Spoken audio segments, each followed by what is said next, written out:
Well, hey, y'all. In 1952, 7 people encountered an unknown creature believed to be extraterrestrial. This experience, needless to say, not only changed the lives of those people, but the entire town. I'm Candace, and I'll be your guide.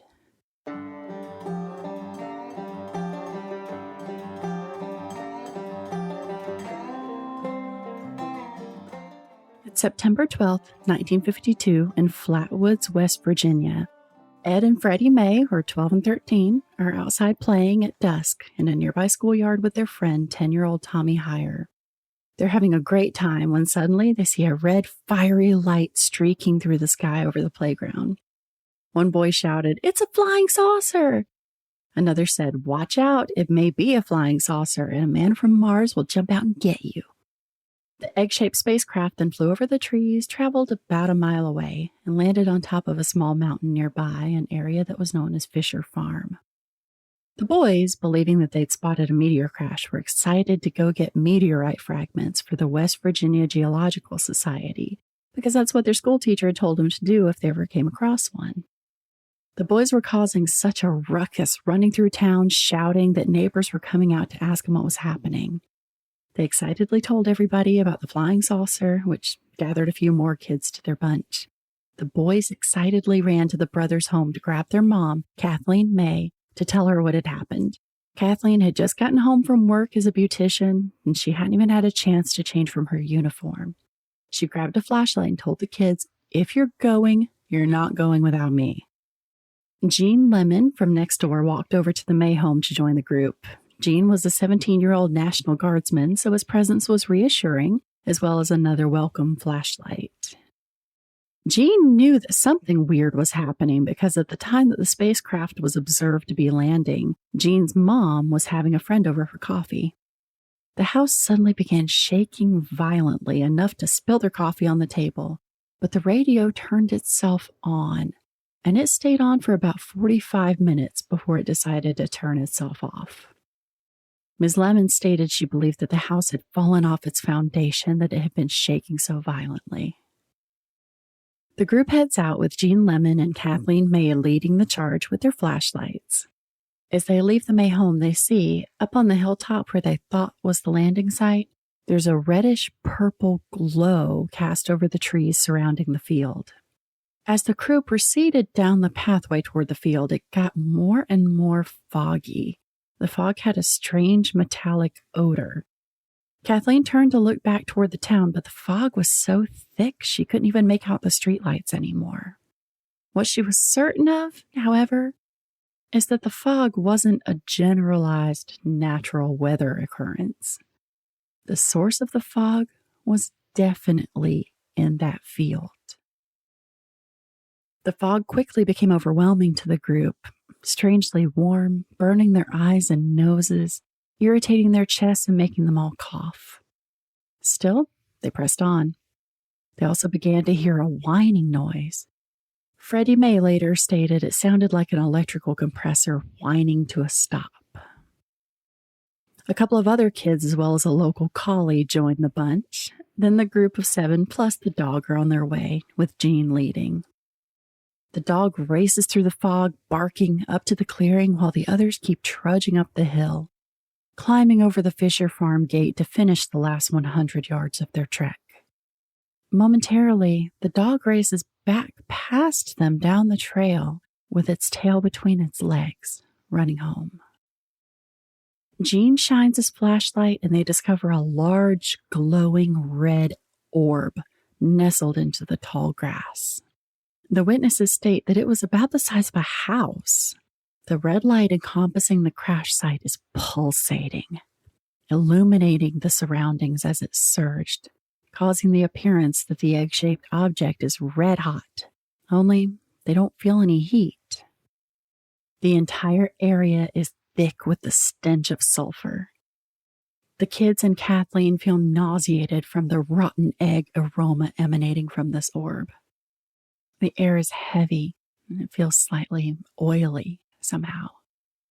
The thick mist is clearly coming from the oblong object, and they hear a violent thumping sound and a loud hissing they state was akin to frying bacon. They're all taking in the scene when suddenly Gene screams and falls backward.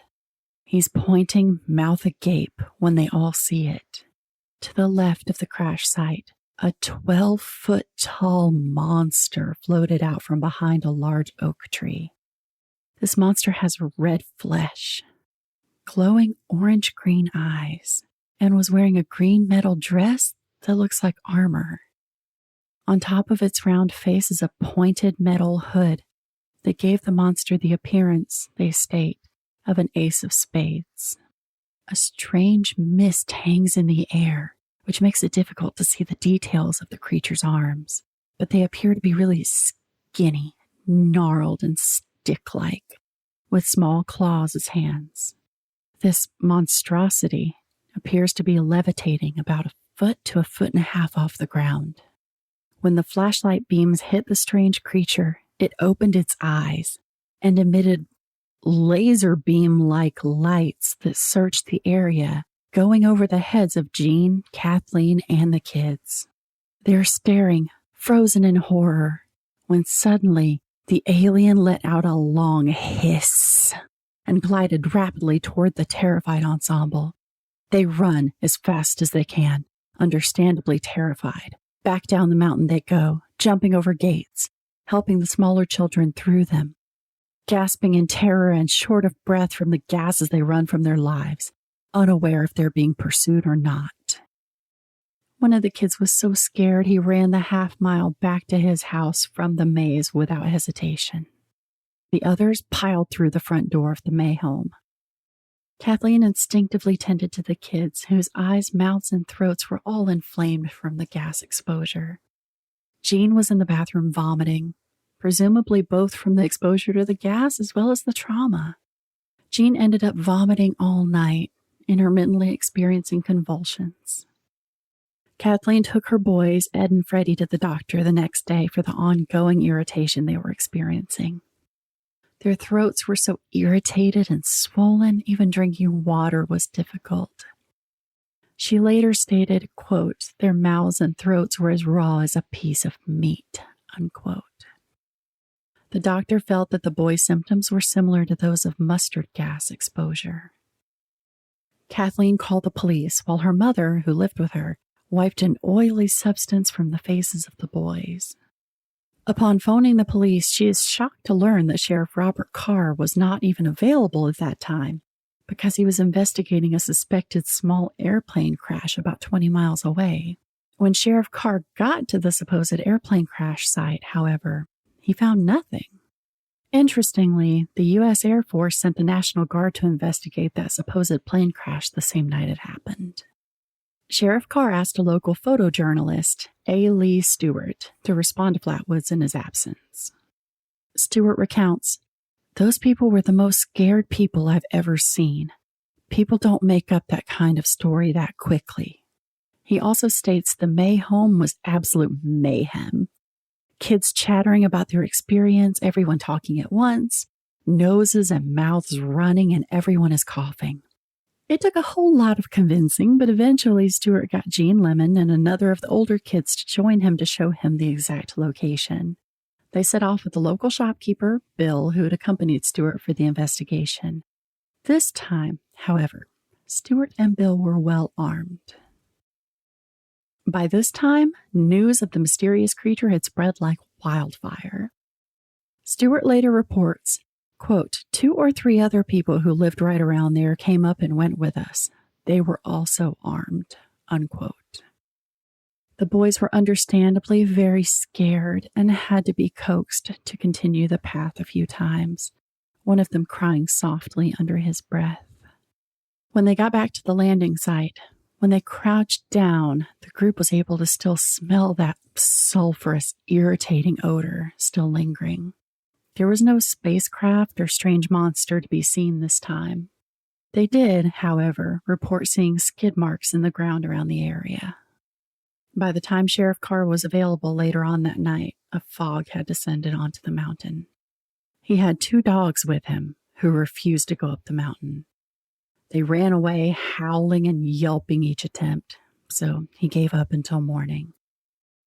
The creature was then dubbed the Flatwoods Monster by the locals, but is also known by a lot of other names. The Braxton County Monster, Braxy, Phantom of Flatwoods, and the Flatwoods Green Monster.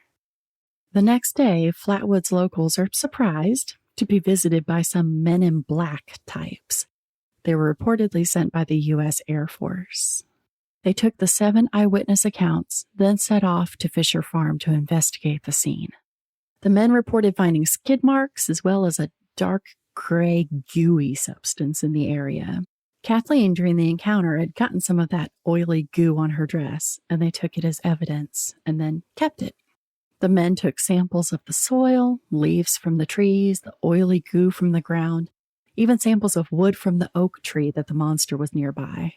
They did note that there's approximately a 20-foot area where the tall grass had been gently pressed down flat. Interestingly, they note that the grass in the whole surrounding area was unburnt.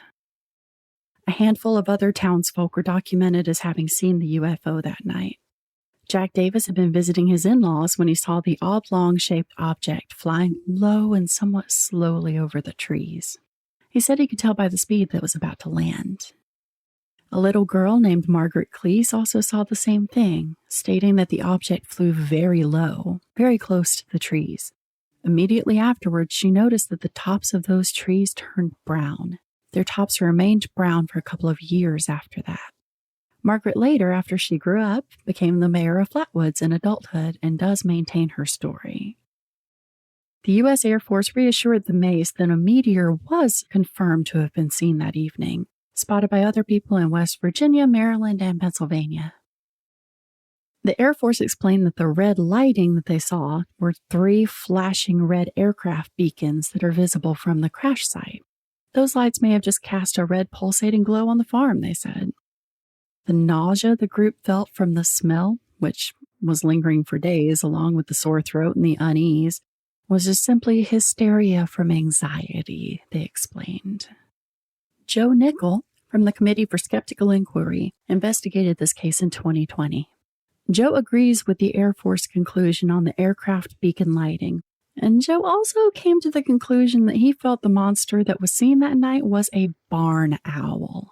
He believes the owl was perched on a high branch, and Jean's flashlight beam caused a large shadow to fall on the ground, causing the appearance of a large monstrosity composed of owl and tree branches, and explaining the claw-like hands and gnarled stick-like arms.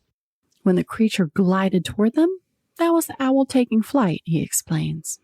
Joe also feels that the skid marks and the mysterious oily goo remaining in the area are explained away by a local man who admitted to driving around in his truck after hearing the local news, hoping to see something unusual.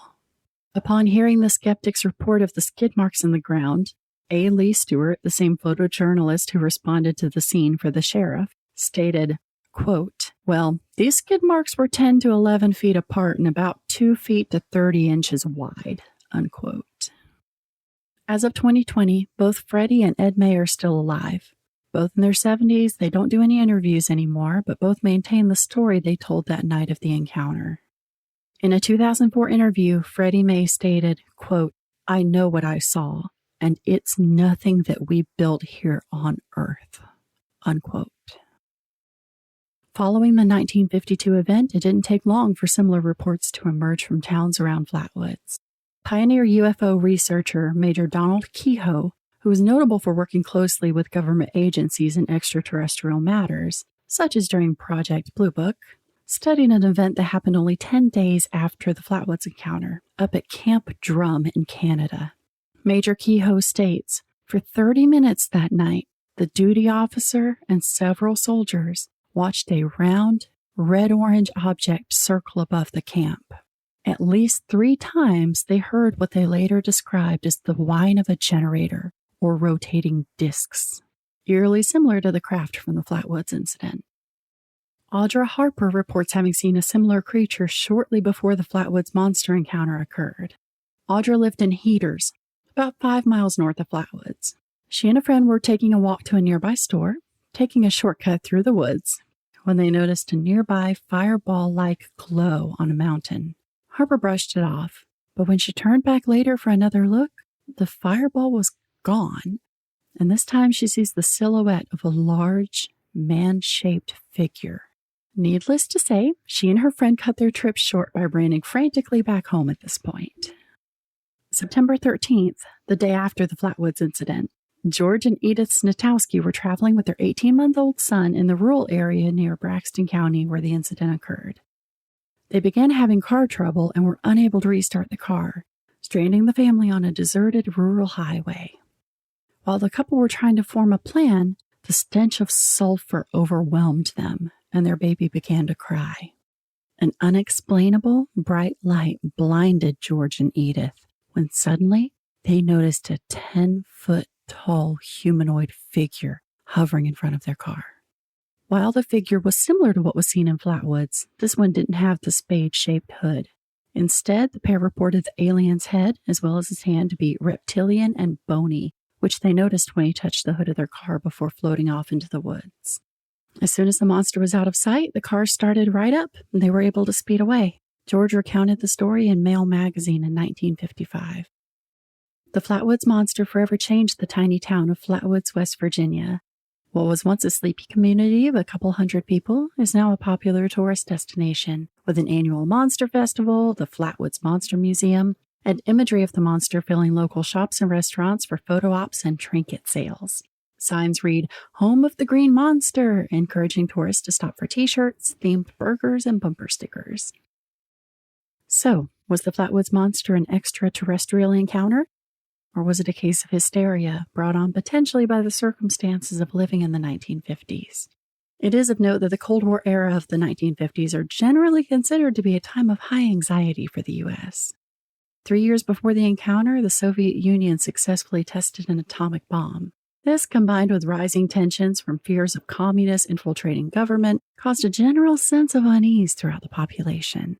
Throw in that 5 months prior to the events at hand, Life magazine published an article with some seemingly credible accounts of UFOs, and it really does seem like a perfect storm of fear that could be brewed with a healthy dose of imagination into a terrifying experience. Tell me what you think. I'd love to hear your thoughts on this. So, that's the story of the Flatwoods Monster. Now let's talk about it. Okay, the first thing I have to get off my chest is an owl. Are you kidding me? They really thought they could convince them that what they saw was an owl. This monster in a green metal dress does not sound at all owl-like, but I know they had to come up with some reason to try to tell these people they didn't see what they thought they saw. But overall, I really love this story because there are so many good sources that there was so much good reading material about it, and not all stories are like that. There was a really great book. It'll be mentioned in the show notes from one of my sources, but this ebook had so many details, like the quotes on the schoolyard from the kids and follow-up interviews with everyone that is still around now to talk about the events way, way later after they happened.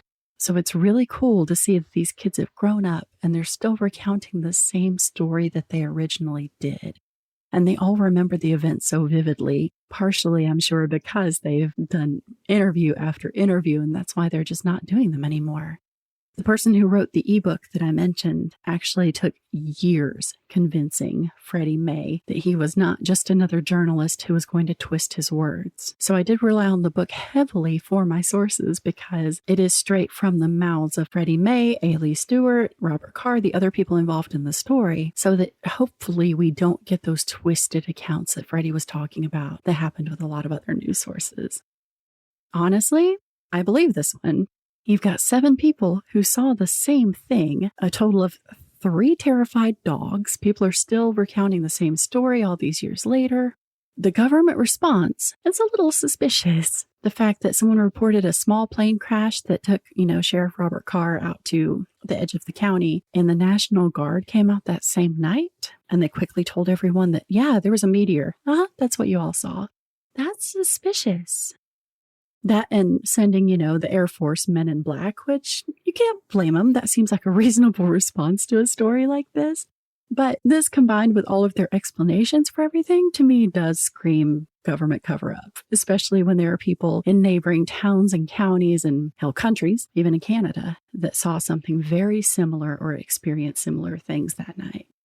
Aside from that, I have to say, you'd also have a very hard time getting me back up that mountain. And I'm impressed that they got two essentially kids to go with them to show them the exact location. And it made me so sad to think that one was crying on the way up.